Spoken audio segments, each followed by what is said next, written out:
Hi, this is Rosina Giovanni, joining you today from What's Up Kansas City. And today I have the special honor of interviewing Dr.Doretha K.Williams, the director of the Black Archives of Mid-America in Kansas City. And I would like to welcome you today to our show. And you being the director of, the Black Archives have very big shoes to fill. It's a long legacy which has brought you guys here.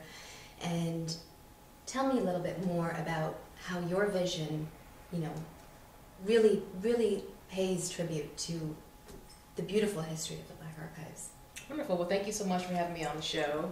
The Black Archives was founded by Horace Peterson in 1974. He had a vision to highlight the history of African Americans in this region, the Central Plains, Kansas City, to the public. He wanted everyone to know about the rich history that was here in this region. So he went about collecting items, photographs, memorabilia from individuals in the community, and he actually started out of the back of his car, the trunk of his car, that's the story that I hear, and later moved into the Paseo YMCA, and it was last housed at the pumper station, the old firehouse on 2303 Vine Street, and we most recently moved into this facility here at 1722 East 17th Terrace in the old Parks Administration building.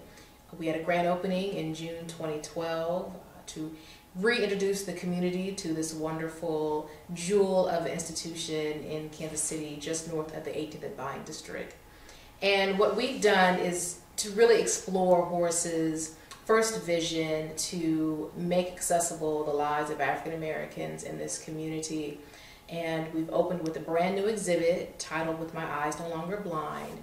And that exhibit really highlights the history, not just in this Jazz District area, but also throughout the city. So we have an exhibit that explores the history of slavery and the Civil War here in this area. The most talked about border wars, which is more than just a football game between KU and MU. It's the history of Free State and slave states. We also have panels speaking to the history of labor and entrepreneurship in Kansas City, listing such wonderful places of business like the Street Hotel, which was located in this 18th and Vine District, as well as the different cab companies. And of course we speak to the history of our barbecue establishments as well in Kansas City. We have panels that speak to the history of jazz and baseball and the institutions in Kansas City, the wonderful churches here, whether it's the history of Paseo Baptist, whether it's the history of Paradise, whether it's the history of Wheatley Provident Hospital and the aspects of providing health care for African American communities. Where do you go in a segregated city to find health care and to actually be trained in the health profession? So our exhibit explores all those areas of history in this area, and we're really grateful to have worked with wonderful exhibit builders and historians to make this a wonderful exhibition of history. Mm-hmm. That's wonderful. And throughout you telling us a little bit about the history and the vision, it seems like there is a collective effort from various individuals who have dedicated their time and their commitment to actualizing this vision. Yes. And would you like to share some of the really integral players to make this sort of venue a success here?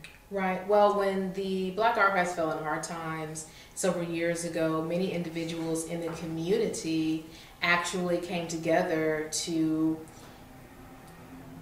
really spark this energy in the community to save the archive, and individuals, council members in this 3rd district at that time, and also Governor Nixon, who at that time was the Attorney General, also came to the aid of the Black Archives, as including individuals who work with the Parks Department and work with the public library as well, the public library system here in Kansas City, Missouri, And so wonderful individuals who were all part of saving the Black Archives, making sure the collection was salvaged with little damage, and to bring about the construction of this building. This building was completely gutted. It's a fabulous building, completely gutted and refurbished for the archive, for the use of the archives. And so we have a secure archive on the second floor, and we keep all the collection that was housed from the old building on 2033 Vine, but we also are working to start to accept new collections as well.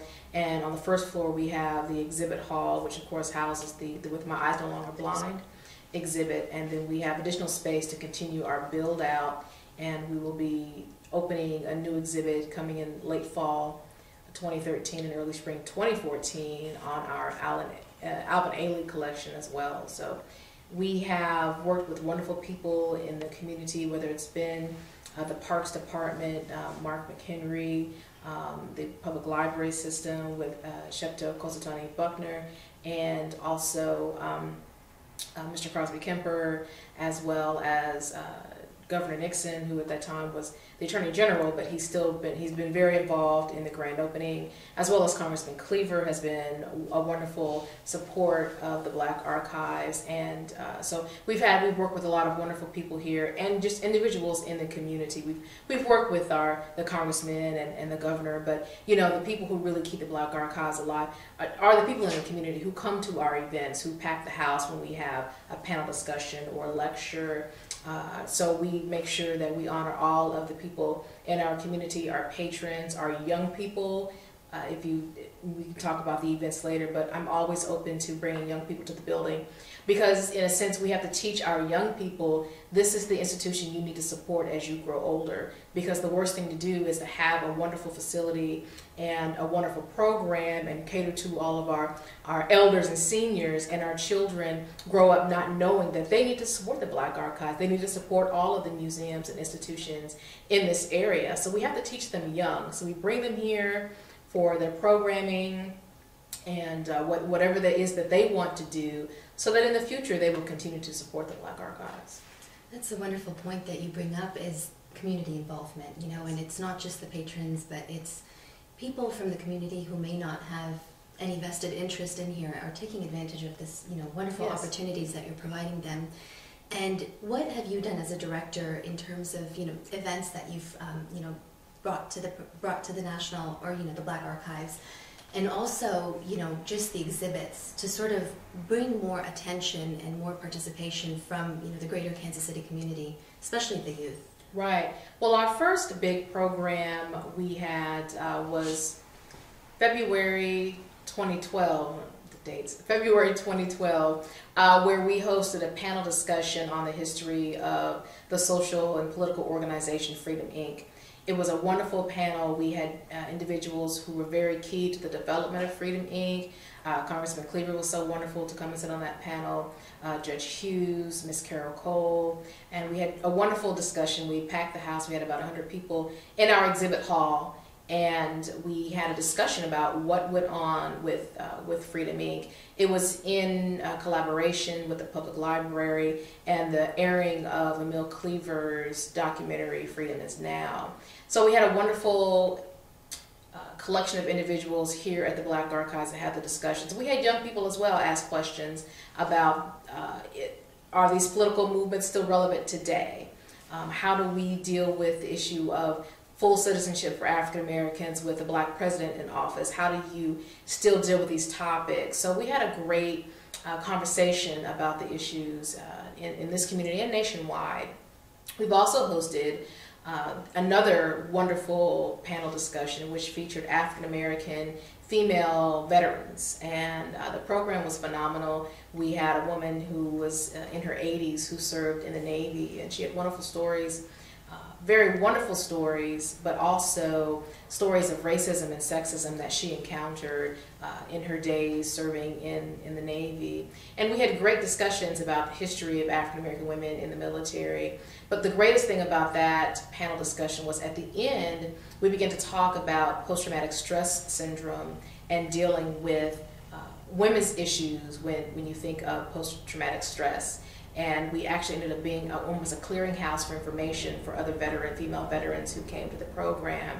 So you never know where those discussions will lead you. But we've also done work with students in the area, high school students, middle school students, on a program called Politics and Protests, and it features the different documentaries done on social movements in this area, political movements in the area, and then we ask students to respond to essay questions and to have conversations with their classmates. What does it mean to talk about fighting for public accommodations to a 16-year-old in 2012, 2013? What does that mean to you? We asked the students, how would you feel if you could not go downtown and try on clothes at the stores? What would you do if you could not get a job? Or you could not work where you bought your soda from, you know. So we talk about those issues with our young people. We make those connections so that they see the connections. So we've done a couple of those programs as well. We do a film series here. We worked with Mr. Rodney Thompson, who's done a wonderful documentary on Black club women called My Mother's Club. And it features the social clubs of the 30s and 40s and 50s. Here in Kansas City, and if you have not seen it, you do have to see it because it's a fabulous documentary, very informational, and really highlights what young women were doing in Kansas City at that time. And a lot of the women who were involved are still here today. So we have to capture that history from those women. So we've done so many different programs. I know I'm missing all of them, but one of the most fabulous ones that I remember was just recently, December 8th, we had a program titled From Africa to Jazz, and in that program we explored how the modern jazz sounds derive from African sounds, you know, and through the Middle Passage, how we carried those sounds to the New World. So what we did, we worked with the Traditional Music Society, with Bird Fleming. We worked with a wonderful jazz singer, Miss Lisa Henry, the Jazz Disciples, and Gerald Dunn, and we did 2 workshops. We did an African dance workshop, and then we did a drumming workshop, and then we had a large presentation by the dancers and the drummers that work with the Traditional Music Society group. And it was fabulous. It was a great way to end a very busy year. So we had our patrons here dancing and drumming and having a great time and to end the year, and it was fabulous. That sounds like a wonderful sort of variety of programming that's available for Kansas City, and I hope that you out there have taken advantage of it. And if you haven't, we've got you guys have a couple of great programs coming up, and it seems like in all of the programming and exhibits that you're offering, there are 2 very key points that I'm taking from here, and one is paying respect to the past, to our history, to what people have gone through so that we can be here today. Yes. And then of course empowering, empowering the individual, empowering the youth, women, anyone who feels marginalized. And your current programming that you're going to be having, very shortly, how does that sort of play into this sort of themes that I'm picking up myself? Right. Well, here at the Black Archives, we connect with the themes presented by ASLAH, and those 2 themes this year will be honoring, the Emancipation Proclamation, 150 years of the Emancipation Proclamation, and the March on Washington. So we have a program coming up to honor Martin Luther King holiday, and it's actually a one-act play stage reading of the meeting, which is a fictionalized account of the meeting between Martin Luther King Jr. and Malcolm X. And that will be January 26th, that's a Saturday, at 2 p.m. here at the Black Archives. And we're really excited to have 2 wonderful actors to do those portrayals. And that'll be a wonderful event. They're local actors. Yes, local actors as well, and are well known in the actor world here in Kansas City, and award winning as well. So that'll be a wonderful program. And I can't think of their names right now, so we'd have to. I think we have Walter Coppage. Yes. And Tosin Mora Manfala. Yes. And yes. I hope I respected your names there. I go through the same thing with mine. But, so yeah, they are local Kansas City actors, and that's wonderful that they've come out to do this. Right, and we're partnering with the Westport Center for the Arts, and this is the 2nd program that we've done with them. Okay, and now the event will be held here? The event will be held here on the 2nd floor larger room up here, so people will just come to the second floor for that performance. Okay, great. And you know, the program comes at the right time because it has sort of a dialogue between the two about the civil rights movement. Yes. And of course, with Black History Month, you know, just a couple weeks away, that seems to be really cohesive and a nice tie in there. And you do have a really great program coming up in February, which I'm very excited about myself. And I think this is a great program for the youth of Kansas City to come in, you know, come out and showcase your talents. Would you like to tell us a little bit about that? Yes, we are featuring the Bold New Poets Collective Poetry Group on February 1st, which is a Friday, starting at 5 p.m. And it'll be a poetry reading kicking off Black History Month for 2013 to really kick off the events not only here at the Black Archives, but throughout the city, the different organizations and cultural centers and whatever is going on in this city. That poetry slam will actually jumpstart the entire Black History Month. That's wonderful. And so for, you know, individuals who are interested in participating, is it sort of, you know, you come in and you do your thing? Do they need to make arrangements before or?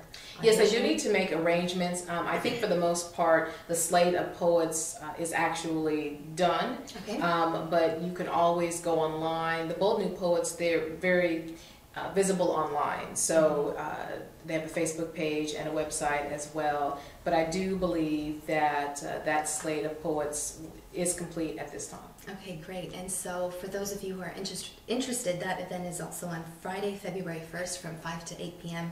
Make sure to check it out. I know I'm definitely going to be out here. Wonderful. And I really want to thank you for your time today and for, you know, giving us the opportunity to learn a little bit more about the rich, you know, history of Kansas City represented through, you know, the Black Archives. And thank you for your time. And I want to say thank you, everybody out there, for joining us today on What's Up Kansas City. And I hope you stay tuned. We've got some great programming coming up for you. And we've got a new show in the works, A Day in the Life, and look forward to bringing that to you with myself, Rosina Giovanni, and Jasmine as well. And I hope you have a wonderful day. Thank you.